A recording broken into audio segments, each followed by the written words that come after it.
Check, check. 1, 2, check. 1, 2, check. Hey, can everybody hear me? Check. 1, 2. Hello. Just seeing if this thing is on. Testing 1, 2, 3. So, hey everybody. My name is D'Lo. I'm back here with you guys at the Stuff of Legend show. And I wanted to talk with you guys because there's some really interesting news. So, Ewan McGregor has recently been announced to be in talks with DC for DC's Birds of Prey movie, excuse me. And he's being looked at to play Black Mask, who's a villain I know not a whole lot about, other than he's um, been a terror to Gotham City. He is cold-hearted, and there's not much known about his actual identity, as far as I am aware. Now, there's some really cool casting. I think it was Journey Smollett Bell playing Black Canary. Rosie Perez is the Question. Um, Margot Robbie is reprising the role as Harley Quinn. And there's just some really cool stuff. Boss Logic did an awesome art piece where he put a black skull over what is Obi-Wan Kenobi with his lightsaber open. It's a pretty cool image. I was not at all really excited for the Birds of Prey movie. It's not something that I've ever been really interested in. I never really cared for Birds of Prey. It was just more or less something that could happen. It would be cool. I go to see all the movies, so like all the Marvel and DC, and I think there hasn't been any that I was just like, oh wow, I don't want to, I don't care for that at all, and I'm not going to go see it.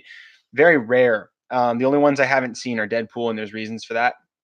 But I will be going to see the PG-13 re-release of Deadpool at the end of this year in December, so I'm excited for that, and I'm excited for just about everything. But it never, like Silver Sable, Black Cat as a movie together did not excite me. Does not sound fun.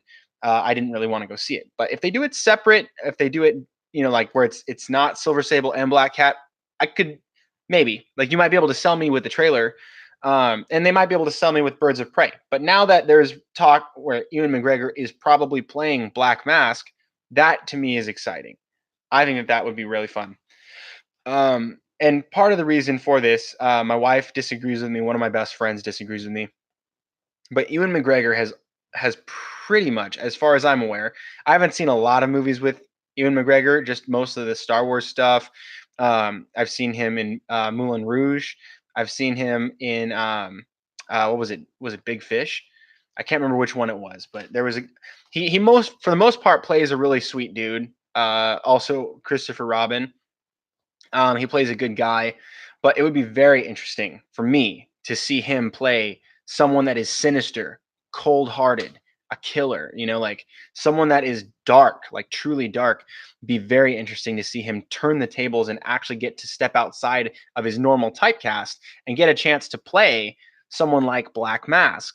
So even though that wouldn't have been my choice necessarily for a villain for this type of movie, I think that it could be really good, and it'll be really fun to see, especially with Ewan McGregor stepping outside of the usual role. Hello there, Ewan McGregor playing Obi-Wan is his obviously most iconic role, and that's what most of us nerds know him from. Very different. I'm very excited, and now you have me intrigued. So if they can sell me with the trailer, I'm totally there. I'll probably even just go see it just to support Obi-Wan Kenobi. You know what I mean? So it's like, for me, that's kind of where that is. So I want to see that movie just because Ewan McGregor is potentially in it. So once they get confirmation, I don't think it's actually confirmed yet. Let me just see if I can find that. A lot of the headlines read Ewan McGregor is Obi-Wan and DC's Black Mask, or it is Black Mask, or confirmed. But I think for the most part, there is no actual confirmation yet. It's just he's in talks, and everyone's super excited about that. So if that goes through, then I'll have significant reason to go see that movie. Just because I support Ewan McGregor. I love him as an actor. I love him in the role of Star Wars as Obi-Wan. It's great. It's fun. It stirs up a lot of excitement. and it gets people hyped, especially people like myself, people who like to geek out and nerd out. So that'd be really fun. Let me know if you guys think that would be really fun, or if you are excited to see Obi-Wan play someone sinister like Black Mask, or do you think that's even going to work? Do you think that he has the acting chops to be able to pull off a darker, more sinister role, as opposed to what we've always seen him as being a good guy? I think that he could, but I want to hear from you guys. And let me know if you are excited now for Birds of Prey, or if you always have been, or if you're not at all. Those are things that I wanted to discuss. In addition to that, moreover, just like Ewan McGregor possibly joining DC, there's been a lot of things happening in the world of superhero movies and TV. I just recently got a chance to see Ant-Man and the Wasp. Finally, it's been months, and also Teen Titans Go to the Movies, both of which I greatly enjoyed, both of which were different than I had anticipated. There was some plot twists there that, thankfully, because I hadn't done a lot of searching on those topics on the internet, I was able to avoid many of the spoilers, um, and still really enjoy the movie. And I think that I really enjoyed Ant-Man and the Wasp. It was surprisingly um, more enjoyable. There was a lot of people online who were kind of poo-pooing the movie and just talking about, like, oh, it wasn't as funny as the first one, or I didn't like the story as much as the first one. I actually liked the second one better than the first one.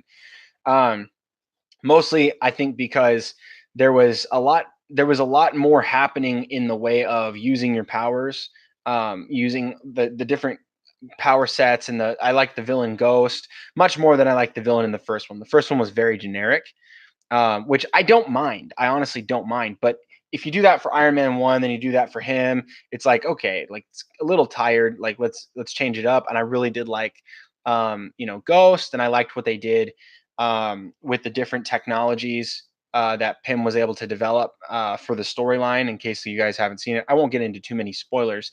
But even the ending, the after credits, that shocked me. I mean, I had a feeling it was going in that direction because I'd already seen, the other. I'm not going to try to give this away, but some of the movies that pertain to the end credits of that movie.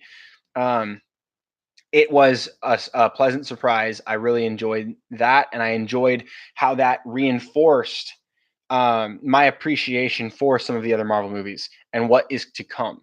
I really like that. And I forget what the guy's name is, the Asian guy that was in Ant-Man and the Wasp. Let me see if I can pull this up, but he was hilarious. Um, it was so funny. Oh my gosh, let me see. I think his name is let me see if I can find him. Randall, is it Randall Park? He played Jimmy Woo. He's hilarious. I love that guy. He made the movie for me, I think, just because all those in between moments where you're getting into the plot, and then there's some action scenes. When there isn't action scenes, there was uh, this guy, and he was so enjoyable. Like, he made it so funny. Those little, like, kind of awkward moments that Paul Rudd had in the first one with everybody else, he actually provided most of those now, and it allowed Ant-Man, Scott Lang, to shine a little bit more as someone who isn't alone in his awkwardness, and it's not just his ragtag group of ex-cons that are a little bit awkward. It's like people that have jobs, real jobs, and they're making it in the world. They're kind of like, there's people like that too, and it made Scott Lang not feel so isolated in his silliness. You know what I mean? And I liked that. I liked that it was kind of pushing him towards a little bit towards maturity while maintaining the humor. That there's someone else there that is like that. So he's not the ditz. He's not the dummy. There's plenty of people who are silly in that way. So I guess it kind of like, um, it reinforced him as a solid character in my head, my appreciation of him. So I like that. A lot of good things to say about Ant-Man and the Wasp. And then Teen Titans Go to the Movies surprised me as well. So, of course, it's as a summary, if you guys haven't seen Teen Titans Go, if you're a fan of the original Teen Titans Go will probably piss you off, because Teen Titans original was character and story driven. It took the time to build the characters and their relationships. their powers and their place on the team, things like that. And every single person had like a rival, a villain that was special to them, or it did something to irk them, get under their skin. Teen Titans Go is literally DC superhero SpongeBob. And so if you have seen SpongeBob, you like SpongeBob, you might like Teen Titans Go unless you saw the original Teen Titans. Then it's going to mess with your nostalgia hard, because then you appreciate the quality of the storytelling of the original, and now there's Teen Titans Go, so it can really mess with you, irk you. So in that way, I did not like Teen Titans Go at first. I hated it. But, and I'm not talking about the movie, I'm just talking about Teen Titans Go in general, the TV show. I did not watch it until I had kids. And then I was like, okay, I want to start screening shows for my kids. And so I thought, maybe Teen Titans Go. Let's give it a shot. So me and my wife ended up watching Teen Titans Go, and we ended up liking, I don't know, like half, maybe a third of it, like a lot. Because it is funny. There is a lot of funny stuff in there. You kind of have to drudge through some of the ridiculous, like fart jokes and kind of really silly, like really young type of humor. Um, but there are some episodes that do call back to the original, because not a lot of people know it's all the same voice actors. It's the same writing team. It's the same cast and crew. A lot of the production team as well, the directors. A lot of those guys returned from the original show to make Teen Titans Go. It wasn't really their choice. It was the network, Cartoon Network, needed to make a change because they weren't selling toys. And that, at the end of the day, is the only thing that keeps cartoon TV series on the air, is selling toys. So, and that's as I understand it. But Teen Titans Go is very self-aware. So they're aware that there's a lot of people that are pissed off that it's not like the original. And they make tons of jokes in that direction. And in that same way, for the movie, they got Will Arnett, who, by the way, played Lego Batman in the Lego movie and the Lego Batman movie. He came into this movie to play Slade. And that's not like a spoiler or anything, because it's in the trailers. There's what was her name? Dax Shepard's wife. I'm forgetting what her name is. Anyway, I'll look it up for you guys. Teen Titans Go movie. What's her name? Kristen Bell. Yes. So Kristen Bell was in it. She also played Jade Wilson.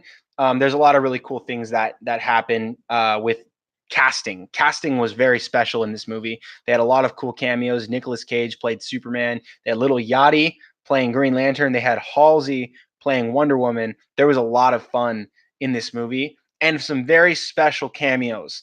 Lots of very cool cameos and mentions that you would not expect in a movie like this, in a DC movie.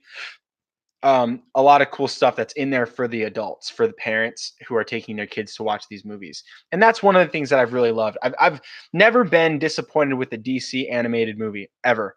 The only time where that it's kind of disappointing, but in my heart, I understand it because it wasn't really DC, was the Batman Samurai. It had a really unique art style. It was very weird, strange, and it got super Japanese anime at the end, like to the point where it's almost racist how stereotypically Asian it is. Like it's really crazy at the end. Lots of ridiculous things that are just like, it's straight out of a anime cartoon. Like it's exactly what you would expect at the end. It's a trip. That's the only one that I think I make an exception. All the other DC animated stuff I've ever seen was either good, great, or legendary. Like it was really, really good. And so I've seen a lot of DC stuff, and I've never been disappointed. Now, some of the Marvel stuff has been a little drudgy. Like there was an animated Iron Man film. Some people are going to hate me for this, but I did not like it. I was so bored. It was boring. That's what it was. But there's also a lot of cool stuff, like the Wolverine animated stuff was really good. There's like 10 of those movies, at least. Like a lot of the X-Men TV series, Spider-Man TV series, it's wonderful. There's a lot of good Marvel there, but there are some stinkers in the pile, in my opinion. And DC is very consistent with the quality of their animated stuff, including Teen Titans Go. And a lot of people will get frustrated with me for saying that, but I really enjoyed the movie. I thought it was hilarious. There's tons of moments where it's super like kid-y and cringy. Like kids are like it, even kids might be like, I don't know if I like this. It's too zany. But there was a lot of payoff for the adults after those moments.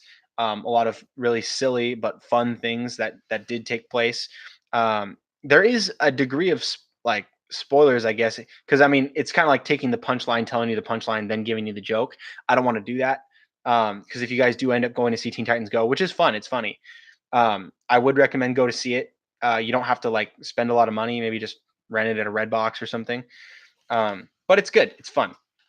You will laugh. I guarantee it. There's going to be multiple times throughout where you will laugh.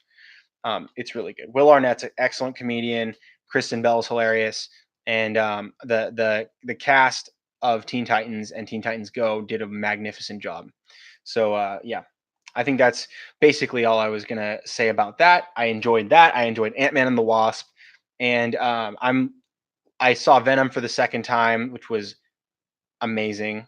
I liked it more the second time, and I loved it the first time. I liked it even more the second time.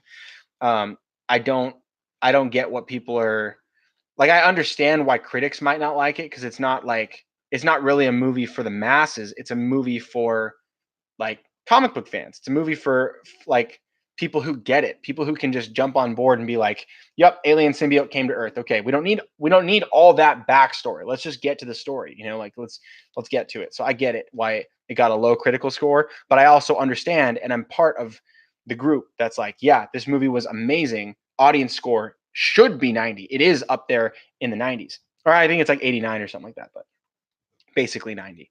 So yeah, that was really fun. Venom, great. It's been a very good season, and I think that a lot of the announcements for like Marvel's, or rather the Disney Play Marvel stuff, the Mandalorian coming. There's a lot of really cool stuff. I'm looking forward to the age of superheroes kind of shifting. So a lot lately we've been talking about like movies, and then there are TV shows, but I think a lot of what we can expect to see coming soon with Marvel especially, and DC too, but I think the direction that people want to go for comic book stuff is television because it allows for long form storytelling, long-term character development.